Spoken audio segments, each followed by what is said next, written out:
Salut César. Du coup, on continue la série des bilans lecture et cette fois, on va parler des nouveautés découvertes. Donc, tout ce que j'ai découvert en tome 1, etc.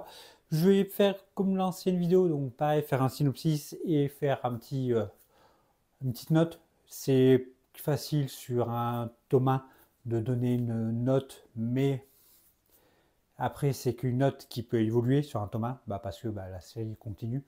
Donc, c'est compliqué. C'est pour ça que, par exemple, pour la prochaine vidéo qui va avoir, la vidéo, ça va être sur les suites de séries où il n'y aura pas de notes. Parce que, noter qu'un seul tome d'un milieu de manga, c'est trop dur.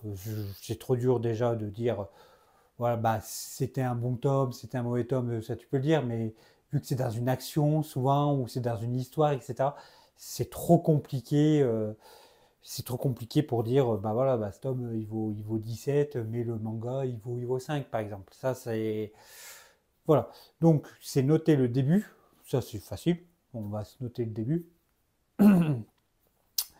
Après, ça va être, par exemple, un début, ça va être le début, il peut être excellent. Le début du manga, le synopsis, souvent le premier tome, ça va être le synopsis, le début, etc. Donc tu as souvent une certaine énergie qui s'en déploie et c'est souvent plutôt bien parce que c'est pour happer le lecteur et continuer. Donc on va voir ça ensemble, ce que j'ai pensé de ces mangas que j'ai découvert ces derniers mois. Euh, voilà, alors vous verrez des fois, j'ai pas lu que le tome 1, j'ai eu le tome 2 et 3. Donc je vais pouvoir parler un petit peu plus de mon ressenti.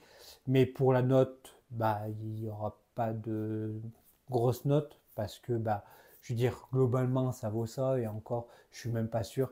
La note, ça va plus me prendre la tête quand je vais lire plusieurs trucs. Quand j'ai lu qu'un tome, je vais pouvoir le dire clairement, voilà, là j'ai lu un tome, ce tome ça vaut tant. Mais là, si j'ai lu trois tomes, je veux dire, la série, il faut que je la finisse pour vous dire combien ça vaut exactement en note. Il y aura que des intégrales parce que j'ai lu, alors c'est en deux tomes, donc c'est petite intégrale, hein, mais j'ai lu une petite intégrale. Donc là, je pourrais donner mon avis global sur le manga. Et voilà. Donc on va attaquer tout de suite avec c'est les tomes 1, les nouveautés découvertes. Donc on est y part. On commence avec Ikaru no Go, donc le tome 1, et j'ai lu aussi le tome 2 et le tome 3. Déjà, hop, alors après je prendrai que le tome 1 dans les mains, mais l'édition, j'en suis fou. Euh, J'expliquerai après plus le scénario, le synopsis et mon avis, mais l'édition est géniale. Donc, hop, attendez, je pose les deux autres. Donc j'en prends qu'un. Donc on l'a en toc-toc avec un signé. Chaque tome est d'une couleur différente. Donc là, on a un peu en rose, donc la couverture est en rose et tout. Le deuxième, c'est du bleu, donc le bleu est plus envahissant, etc. Le troisième, je crois que c'est jaune ou orange. Voilà, ça c'est orange. Donc on a vraiment ce mélange de couleurs qu'on a même sur la couverture qui est cool. Quand on enlève la jaquette, on a le crayonné de la jaquette, du coup, tout en rose. L'édition, elle est géniale. Le papier est super chouette, il est blanc. C'est pas du papier glacé, mais on n'en est pas loin. Le papier, il est cool au toucher. Le papier il est surtout blanc et je trouve que ça c'est important pour certains mangaka comme Takeshi Obata là qui est au dessin. C'est super important que le papier soit bien blanc. C'est comme Evol par exemple de Tsushi Kaneko. C'est des mangaka qui ont un trait noir, qui ont je sais pas, ce gras dans le dessin, là, qui ont cette noirceur, et que si t'as pas un papier blanc, tu passes un petit peu à côté du truc, je trouve. Donc là, on a une belle édition, des pages couleurs, etc. Et du coup, Ikarunugo, synopsis, de quoi ça parle? On va retrouver un jeune garçon qui est Ikaru, qui va un jour, pour se faire un petit peu d'argent, il va aller dans le grenier de son grand-père et va tomber sur un goban. Donc le goban, alors je sais pas, on va le voir derrière là. C'est le goban, ça va être c'est le plateau de Go en fait. Et il va vouloir le vendre et lui il va avoir des petites marques dessus. Et quand il va le toucher, il y a un esprit. Hop, voilà. C'est Kai, je crois qu'il s'appelle l'esprit de mémoire. Et cet esprit va en quelque sorte un peu hanter en fait Hikaru. Et en fait, Kai était un grand joueur de Go à l'ère Edo. Et il a été trahi, en gros, il a été trahi, il a été tué. Et du coup, c'est pour ça que bah, son esprit hante le plateau de Go. Et que bah, du coup, bah, Hikaru, lui qui ne connaît rien en Go, et bah, il va devoir jouer, parce que Kai, il a trop envie de jouer au Go, donc il va devoir jouer un peu au Go. Et du coup, Ikari qui ne connaissait rien au Go, qui n'aimait pas ça, et bah, il va aimer, il va apprécier le Go de plus en plus, et il va rencontrer d'autres personnages, dont un qui est plutôt important, qui est celui-là, qui va être en fait le rival de Hikaru tout le long. Donc, qui veut à chaque fois vouloir dépasser, bah, du coup, Hikaru, parce que Hikaru joue avec l'aide de Kai, mais voilà, il va vouloir le dépasser, et bah, ça va être le rival, et ça va être l'interaction des deux personnages va être plutôt cool. Et plutôt cool, en fait, je suis déjà, bah, j'ai beaucoup aimé le Thomas. Voilà, on va passer directement à la vie, hein, mais j'ai énormément aimé le Thomas. Euh, énormément, c'est peut-être un peu fort. J'ai bien aimé. J'ai passé un bon moment. D'ailleurs, à la fin du tome 1, je me suis pris un jour après le tome 2 parce que je voulais trop savoir la suite, parce que ça se finit sur un petit tournoi à la fin et tu as envie de savoir qui gagne. Mais ce que je trouve dommage, il y en a beaucoup, j'ai entendu des avis qui disaient bah, de ne pas savoir ce que c'est le Go, etc. Bah, ça t'empêche pas de lire le manga. C'est vrai, ça t'empêche pas de lire le manga, mais ça t'empêche par contre de l'apprécier. Je trouve qu'il y a certains passages où tu vois un plateau de Go, tu vois le personnage à côté qui est là, oh, qu'est-ce que t'as fait, t'as un truc de fou. Et ben, tu vois cette planche-là, tu vois cette planche-là, tu sais pas ce que c'est le Go, bah tu dis bah ouais, il a posé des pions, voilà quoi. C'est, tu sais pas l'importance, tu peux avoir certaines parties, en fait, certains coups. Et du coup, je trouve que des fois, ben, tu passes peut-être un peu à côté du truc. Moi, du coup, j'ai voulu, ben, vu qu'ils expliquent pas trop les règles du Go, je pense que c'est qu'à partir du tome 2 qu'ils expliquent un petit peu ben, que c'est en mettant des pions que tu enfermes d'autres pions, etc. En grosso merdo, c'est ça. Et tu passes, je trouve que moi, bah, du coup, dès que j'ai commencé le tome 1, j'ai regardé vite fait un truc de 5 minutes sur YouTube où ils expliquent les règles du Go. Mais j'ai regardé 5 minutes juste pour comprendre que il fallait enfermer les pions. Ça t'explique que dans le tome 2. Donc déjà, dans le tome 1, il ne t'explique pas trop ça. Je trouve que c'est ça de pas trop expliquer, c'est à chaque fois une bonne chose parce que tu ne bourres pas la tête de règles inutiles, mais de ne pas assez, ben certaines planches, tu perds la valeur de certaines planches, de certaines émotions dans le manga. Après, c'est très bien. Moi, j'ai beaucoup aimé. C'est vraiment du style. On est vraiment dans du tranche de vie avec le logo tout autour, avec des manières.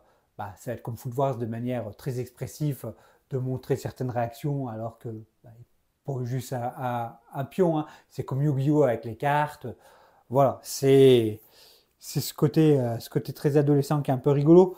Mais c'est une bonne histoire, je pense que ça peut aller loin. Le développement des personnages, alors j'ai lu sur 3 tomes, est assez cool. Si j'avais lu que le tome 1, j'aurais pu dire ça aurait été un 11 ou un 12 parce que j'étais frustré avec cette histoire de pas trop savoir les règles, de pas avoir la fin aussi. Ça m'a frustré aussi tu commences le tournoi et t'as pas la fin. Ça m'avait un peu saoulé. Mais là que j'ai lu 3 tomes, je pense qu'on va être un manga qui va être suivre une certaine linéarité avec d'autres personnages ou en couleur, etc. Ça semble bien ça comme style de manga. Donc on verra pour une note globale, mais pour une note finale. Mais c'est un manga que je vais suivre. Et puis il y a un truc aussi que je vais prendre en compte. Là, je parlais que du scénario avec le 12, mais si je prends en compte l'édition, c'est facile, un 15 à 16. L'édition, j'adore. Elle est très agréable à lire. Ça, c'est un truc aussi. Quand on a des gros livres comme comment ça s'appelle les Junji Ito, par exemple. Quand tu as, par exemple, un Zone Fantôme, voilà, c'est le même format que ça va, c'est très agréable à lire. Mais tu tombes sur un Tomier ou un truc comme ça où c'est des grosses pavasses, pour lire, c'est pas agréable. Euh, dans le comics, il y en a qui voient, il y a les. Alors, il est bloqué là-bas, mais il y a les omnibus, Les omnibus, il y en a beaucoup, bah, ça fait des beaux bouquins, sauf que ça s'abîme facilement. C'est pour lire, c'est lourd, c'est pas grave, tu peux pas lire n'importe où, faut te mettre sur une table, faut machin et tout. En plus, tu as peur de les abîmer à chaque fois en tournant une page, etc. Je le redis, moi j'avais acheté mes premiers comics, j'avais acheté un omnibus, parce que c'est un beau livre, quoi. T'as envie de l'avoir dans ta bibliothèque, t'as un truc comme ça, qui est comme ça, là, tu bien épais et tout. Tu te dis, c'est un beau livre. Bon, par contre, pour lire, bah, c'est chiant. Tu peux pas le lire dans le lit, tu peux pas le lire dans le bus, tu peux pas. Oh, je dis le bus, je prends pas le bus, hein, mais tu peux pas l'amener où tu veux. C'est, c'est des éditions aussi, des fois, ils veulent faire des beaux gros ouvrages, et je trouve des fois, en allant dans le trop loin, ben, tu perds le truc. Donc moi, je reviens sur les omnibus, je suis pas fan. Je préfère mieux les Deluxe, où en fait, c'est les Deluxe, où ça va être un omnibus, mais divisé en deux ou en trois, en fait. C'est déjà mieux lisible. Voilà. J'ai râlé sur les éditions comics, ça fait du bien un petit peu. Ça fait longtemps que je ne l'avais pas fait. Allez, on continue sur la suite et on va continuer de parler de Takeshi Obata, donc, qui était le dessinateur. Et là, on va parler du coup dessiné par Takeshi Obata encore. Et c'est All You Need Is Kill. Donc c'est le scénario, c'est Hiroshi Sakurazaka. Je suis désolé, mais le nom japonais des fois c'est pas évident. Storyboard, c'est Ryosuke Takeshi. Et le design des personnages, c'est Yoshutoshi Abe.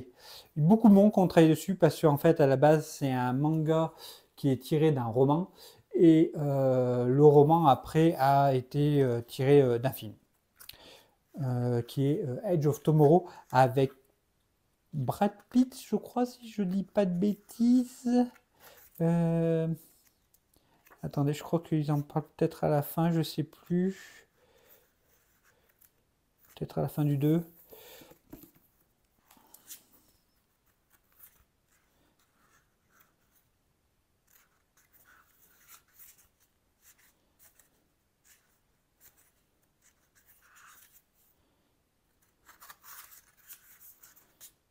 J'ai cru qu'il y avait. J'avais vu une petite pub où ils en parlaient. Ah, c'est peut-être ça. Ah, si, le roman à l'origine du film, Edge of Tomorrow. Le roman Ayuniski à l'origine du film, c'est ça.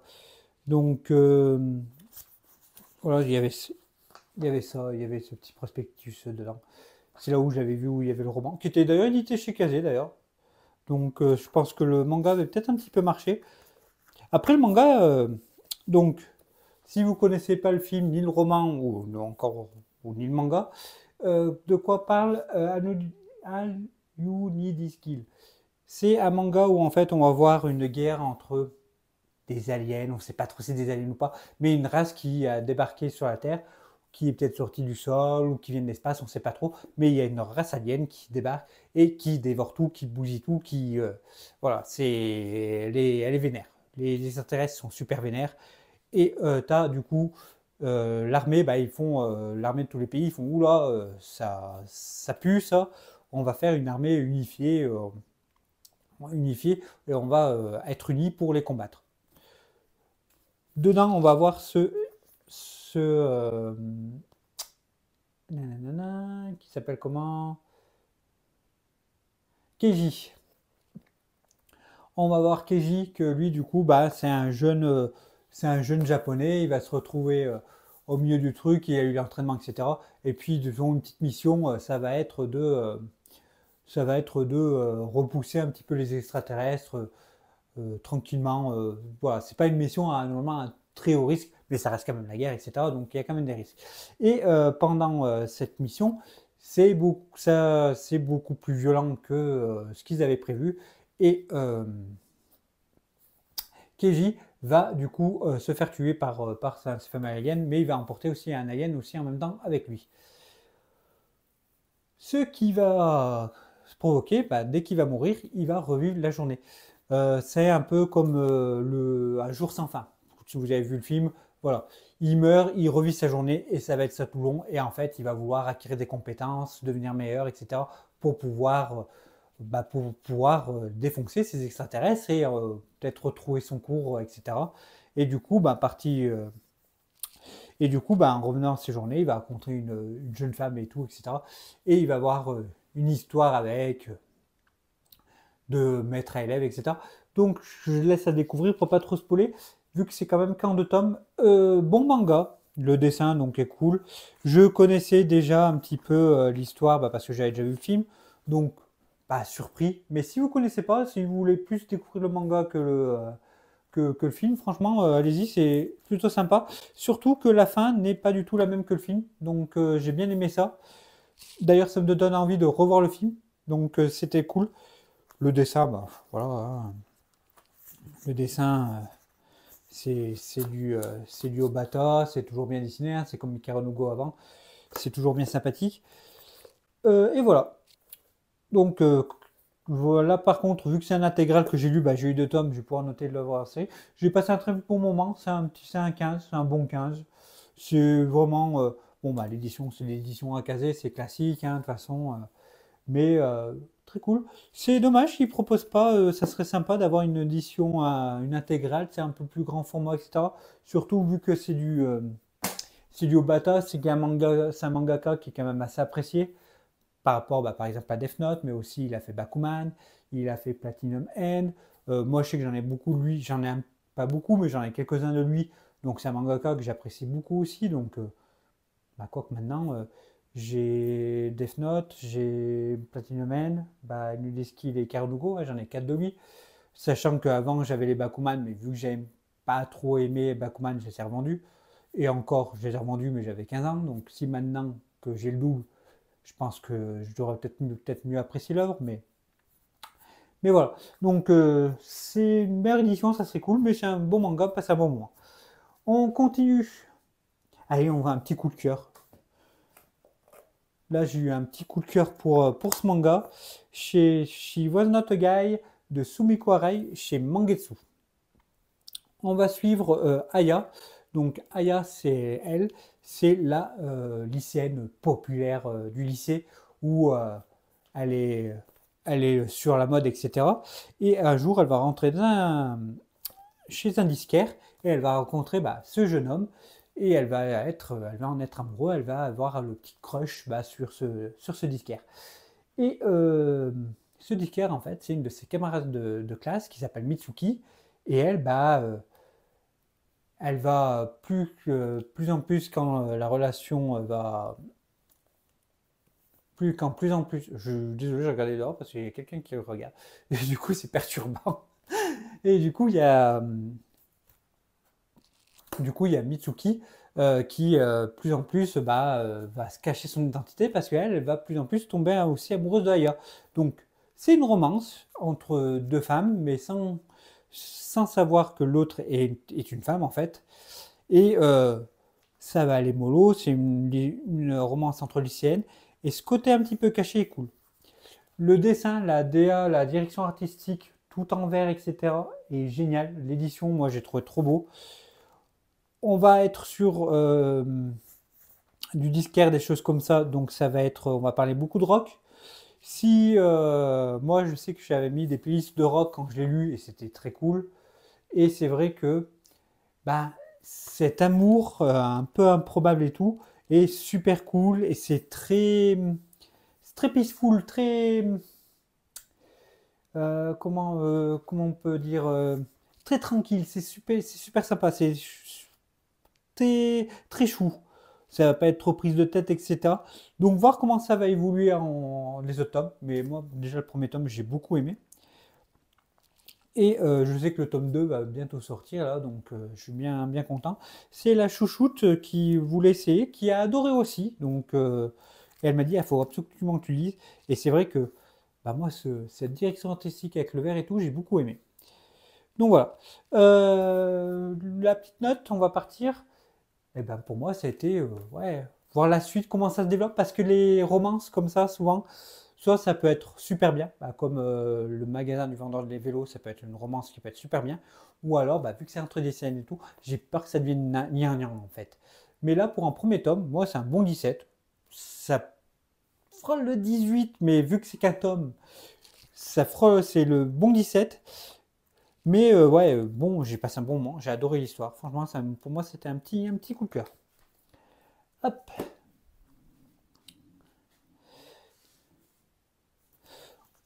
Allez, on passe à on finit de parler de romance et là on va parler un petit peu de baston, un petit peu de comédie là.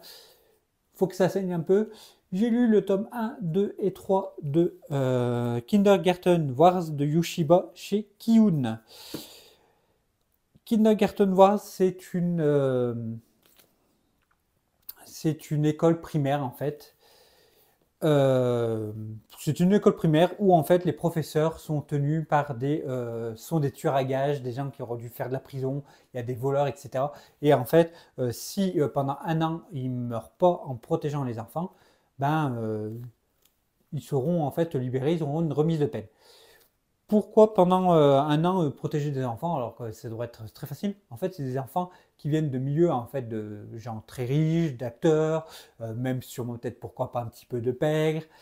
Voilà, c'est des enfants qui peuvent être influents, bah, qui sont influents par rapport à leurs parents et du coup qui pourraient, bah, si tu kidnappes l'enfant à quelqu'un qui est influent, bah, ça la fout mal. Donc c'est pour ça qu'il faut que l'école elle soit bien sécurisée. C'est pour ça qu'on prend des tueurs à gages pour tuer d'autres tueurs à gages. Et parmi ces tueurs à gages, on va suivre du coup Rita. Et Rita, bah, c'est cool d'avoir sa remise de peine, euh, de voir sa remise de peine, mais ce qu'elle cherche surtout Rita, c'est l'amour. Et Rita a des red flags qui sont assez impressionnants, et c'est ça qui est très drôle. Là, on est sur de l'action comédie avec de la romance au milieu, et c'est très très drôle. C'est, ça va être vraiment, hop, voilà, elle va tomber sur le beau gosse et tout, va lui poser des questions. Et si la réponse ne lui plaît pas à Rita, boum, ça meurt.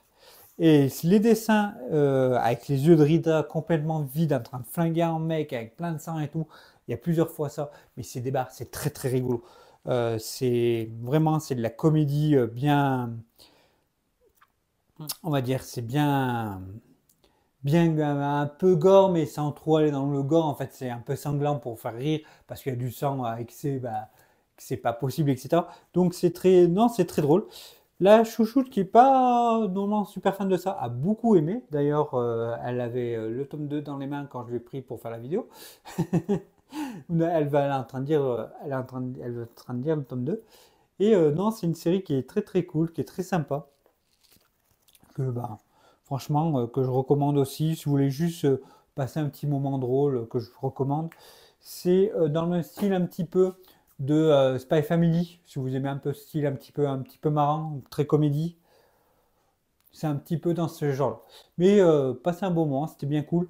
C'est pour de la comédie, c'est un bon 15. Vous passez un bon moment. Jusqu'au 2-3, en fait, ça bouge pas en fait du premier tome. C'est ce qui est aussi, ça peut être redondant parce que c'est toujours un petit peu pareil. Donc voilà. Donc un petit 15, voir comment ça se développe avec les autres tomes parce que à la fin du tome 3, j'en spoil pas trop, mais il y a des choses qui ont plus leur importance que d'autres. Donc ça bouge un peu. Voilà, terminé pour Kindergarten Wars. On continue avec du coup de la comédie encore. Le 1, 2, 3, 4 et 5 que j'ai eu de The Ride on King, c'est de Yasushi Baba. Alors, déjà, c'est de la comédie dans un monde de fantasy. Donc, c'est clairement un isekai. Hein. Un isekai, c'est quand un personnage va être transporté dans un autre monde. Ça peut être un monde de jeux vidéo ou ça peut être, par exemple, à Gamer, ça peut être un monde de fantasy. Et là, on est dans ce cas-là. Parce qu'on va suivre Alexander Poutinov, qui est le président de la Prussie. Je me rappelle parce que j'essaie de me rappeler des noms parce que c'est pas les mêmes que chez nous. Et il va se faire un jour écraser par une statue et il va se retrouver dans un monde de fantasy. Alexander Poutinov, c'est clairement un cliché de Vladimir Poutine, hein, carrément. Hein. La Russie, c'est la Russie, etc. Et du coup, il est expert en arts martiaux et il veut chevaucher tous les animaux qui existent, etc. Et là, bah, du coup, bah, il va vouloir chevaucher toutes les créatures fantastiques, fantasy et compagnie. Le dessin, on est dans un dessin un peu moyen. L'univers, pour l'univers de fantasy, il est très très très complet, il est même très chargé pour un manga un petit peu de comédie que je voulais trouver. C'est que c'est très détaillé, il t'explique tous les gemmes, etc. En fait, c'est la comédie, j'ai l'impression, c'était un petit peu le fait que ça soit le cliché, que ça soit Vladimir Poutine qui se retrouve dans un monde de fantasy. C'est en fait pour dire, bah, j'ai envie de faire un monde de fantasy super, super complet, super strict, mais ça va pas plaire à tout le monde, etc. Il faut que je trouve le truc en plus, et c'est ce qui a été rajouté.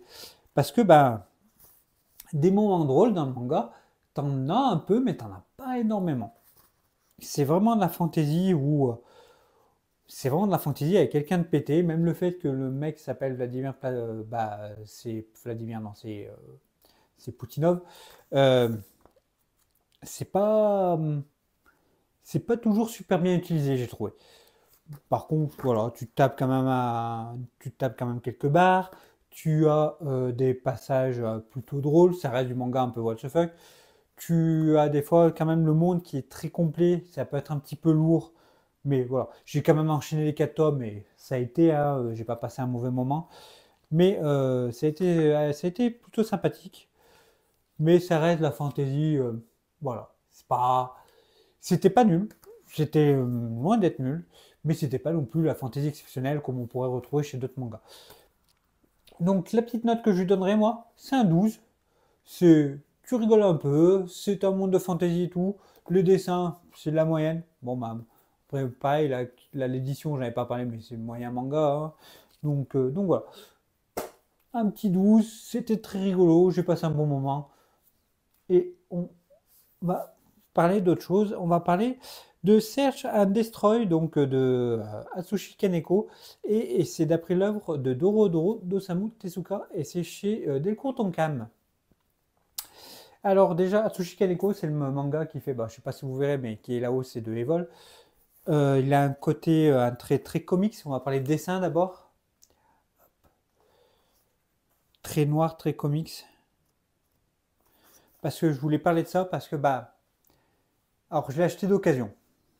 Je ne sais pas si les pages sont comme ça partout, mais les pages bah, sont un peu jaunes. Et du coup, pour du Kaneko, c'est déjà quelque chose que j'ai lu, j'ai dit pour Carnugo, bah, ça rend pas justice. On va parler d'histoire, on va suivre, je sais même plus comment elle s'appelle. On va suivre une jeune fille qui, en fait, on est dans un monde post-apo où tu as des robots et des humains. Parmi ces robots et ces humains, on a cette jeune fille qui, en fait, bah, des parties de son corps sont des parties de robots et elle va devoir les retrouver pour reformer en fait son corps. Elle va devoir rechercher les membres de son corps qui a été pris en fait par d'autres robots. Dans le premier tome, par exemple, on voit qu'elle va essayer de retrouver ses yeux, sa langue, des choses comme ça. Et ça envoie, hein. Il y a de l'action, il y a du sang, c'est pas mal, ça bouge bien. Je l'ai pas dit, c'est en 3 tomes, donc moi je me prends les 2 tomes pour avoir quand même pour finir le manga. C'est le manga, c'est du post-apo, ça ressemble beaucoup à un peu ce qui pourrait être à Evol, etc. Mais c'était très sympathique, j'ai beaucoup aimé. Ça, non, ça dézingue. On a ce côté, ce dessin, bon, même des animaux là. Le Kaneko, faut que j'essaie de retrouver, il faudra que j'essaie d'autres œuvres à lui parce que bah, c'est bien. Je le connaissais, moi je l'ai connu avec Evol. Là, je le découvre encore avec Search and Destroy. J'ai envie d'en lire plus de lui parce que son trait est particulier et il est cool. Donc voilà. J'ai pas dit une note pour Search and Destroy. Premier tome, j'ai passé un très bon moment, j'ai bien aimé. Ça va être un gros 13, un petit 14. Allez, un petit 13. C'est un petit 13 parce que j'ai quand même envie de savoir un peu la suite. C'est très action et tout, mais j'ai l'impression que ça va pas être très ultra profond comme histoire. J'attends de voir un petit peu la suite, etc. Mais voilà. Déjà, on va partir sur ça. Par contre, je me suis mis sur ma liste d'envie l'œuvre d'original de Tezuka, Dororo. J'ai vu que bah, Delcourt Tonkam le font aussi. Donc, ou Soleil, je sais plus. Non, je crois que c'est Delcourt. Donc, hâte aussi de découvrir l'histoire originale. C'est comme Pluto où j'ai découvert avec Astro Boy, donc j'en parlerai dans la prochaine vidéo. Mais j'ai hâte aussi de découvrir l'histoire de Pluto avec Naoki Urasawa. Donc découvrir deux facettes d'un même manga, ça peut être sympa. On continue avec La forêt magique de Oshigahara de Isae Iwaoka chez le Renard Doré. Hop. Donc ça va être en 5 tomes. On va avoir un manga où on va parler de la forêt de Oshigahara, comme dit le titre. Souvent les titres, ça... Moi je dis que les titres, souvent ça parle, c'est top. Oshigahara donc est une forêt magique, le titre. Et en fait, il y a un jeune garçon qui y habite, qui s'appelle Soichi, et en fait, il va cohabiter en fait dans cette forêt avec des esprits. Et en fait, il va y avoir des petites histoires avec les esprits, etc. Il va se passer des choses, et ces choses, moi, je les ai trouvées pas intéressantes. C'est le dessin peut être un peu sympa si on aime le style un petit peu, ce style-là, je sais pas comment on pourrait dire, c'est un peu minimaliste, mais en même temps, il y a du détail quand même. Et des fois, il se passe pas grand-chose, c'est un peu long pour rien. Il y a des histoires qui veulent paraître un peu tristes, mais sans plus.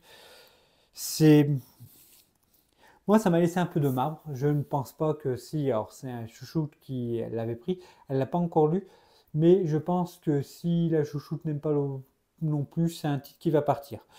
C'est pas mauvais, mais c'est pas oufissime. C'est toute l'histoire qu'il y a dessus, c'est de la fantaisie. En plus, si c'est de l'action, en plus avec du vent, etc.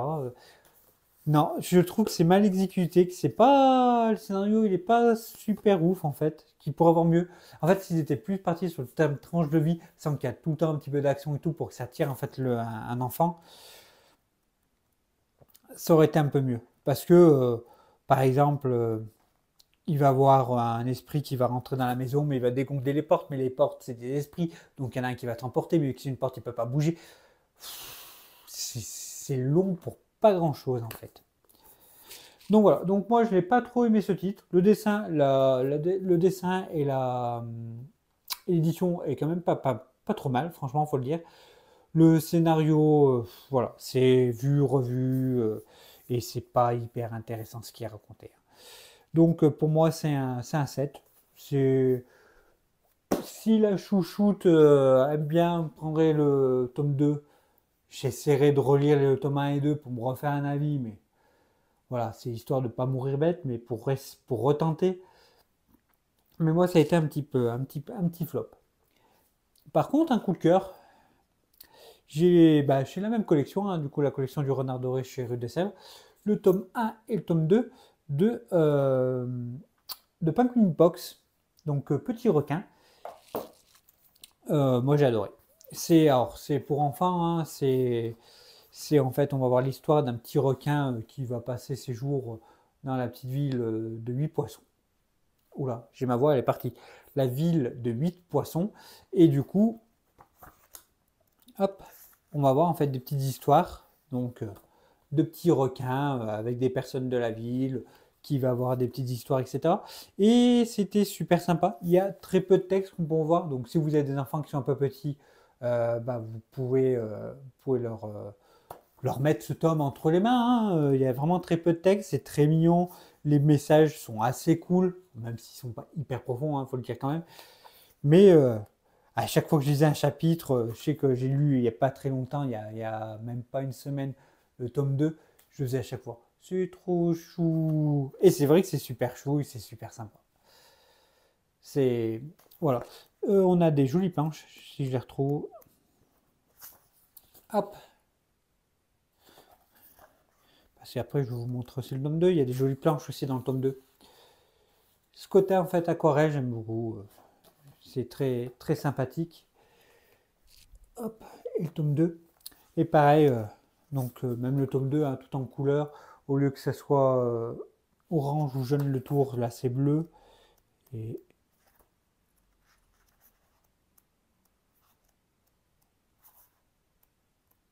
elles sont où les pleines pages? Je sais qu'il y en a, je t'ai vu.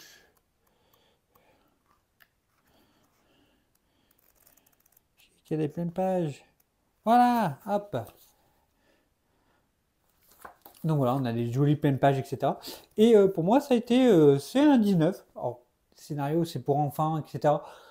C'est pas profond, mais j'ai passé un excellent moment. Ça m'a fait et beaucoup sourire. Après, aussi, je suis peut-être pas super objectif parce que j'adore les requins. Donc, c'est vraiment personnel. J'aime beaucoup les requins, c'est tout mignon, c'est très chou. Puis lire que des gens qui s'étripent, des fois, des trucs chous, c'est cool aussi. Donc voilà, donc moi j'adorais, j'aime bien, j'ai beaucoup aimé Petit Requin. Pour une fois qu'on voit un requin qui mange pas tout le monde, c'est sympa aussi. Voilà, c'est manga que j'ai beaucoup aimé. Pareil, c'est pour enfants. Si vous n'êtes pas amateur bah, de tout ce qui est jeunesse, bah, passez votre côté, hein. C'est comme des fois, j'ai les petits Kirby qui sont juste là, j'ai des petits Kirby, des petits trucs comme ça. Voilà, c'est du jeunesse, etc. Donc, c'est pas des mangas que si vous aimez vraiment la baston, etc., que vous n'avez pas forcément beaucoup apprécié. Et puis voilà, bah, on a terminé ce bilan de lecture des nouveautés. Donc, le prochain, bon, on a fait beaucoup d'achats manga, là, il va y avoir beaucoup de bilan lecture. Donc, le prochain, ça sera un bilan lecture sur les suites. Là, par contre, il n'y aura pas de notes. Comme je disais bah, au début de vidéo, bah, les notes sur les achats, sur les suites, c'est trop compliqué. Mais voilà. J'ai fait ces vidéos-là, j'espère qu'elles vous plaisent. Elles vont faire, je pense, peut-être une demi-heure chacune. Et encore, vu que j'ai encore beaucoup parlé, blablaté un petit peu pour tout et rien, bah, ben, le problème, c'est que bah, vu que je parle beaucoup, les vidéos sont beaucoup plus longues, mais j'aime bien. Puis je vous raconte un petit peu ce qui nous arrive, un peu la vie, etc. C'est bien cool. Par contre, je vais aller boire du miel, là. J'ai mal à la gorge, ça me défonce. Ben, on se termine sur ça, sur boire du miel parce que j'ai mal à la gorge. Donc je vous dis à bientôt. Et puis la bise!